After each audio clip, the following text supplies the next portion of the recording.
Next thing we're going to take a look at is the player's climb ability. So let's go ahead and place a ladder in the scene. We'll put a couple of ladders here so we can see the differences between them. And we'll place a ladder up here. Alright, so with these ladders, the default settings for them are just the standard. They come with a ladder. So for instance, it'll have, I think it's going to be all 8 directions are available to the player. Let's see. Plus, override player controls is turned off, which means whatever the player can do is what that's going to happen for the override elements. Alright, and then directionally based is going to be all 8 directions for it. Alright, so by default, if you're just using the player and we have the ladders in the scene, we can move them over to it. When you push up, you activate the climb state for him. If you are on top of it and you push down, you climb until you hit the ground, and then he'll go into an idle state. You can go up multiple ladders at the same time through it. We can jump on top of ladders and walk on them. You can go through directionally across them. Then you can drop from them.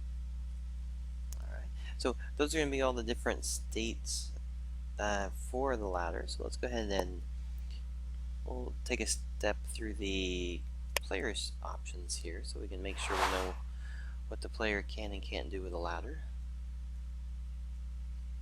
Alright, so in his climb state options, the first thing is going to be whether he can climb.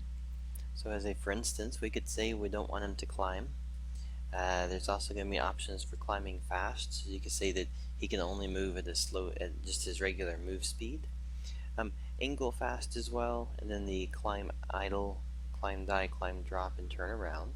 The climb drop, if you don't want him to be able to push the button and drop down, so if you push the jump button while you're pushing down, he'll just drop.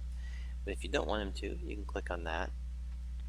Alright, so just as a quick example here, let's say we have the climb turned off, and we go back to what we just did before, which was climbing around. At this point, and this is one of those things that can be a trigger, is that you could trigger the events to turn his abilities on and off for it. But if I go over now and I push up, I can't do the climb anymore. Now, it doesn't mean that I can't jump onto the surface of it. I just can't do a climb for it. Alright, so we'll go ahead and go back from here.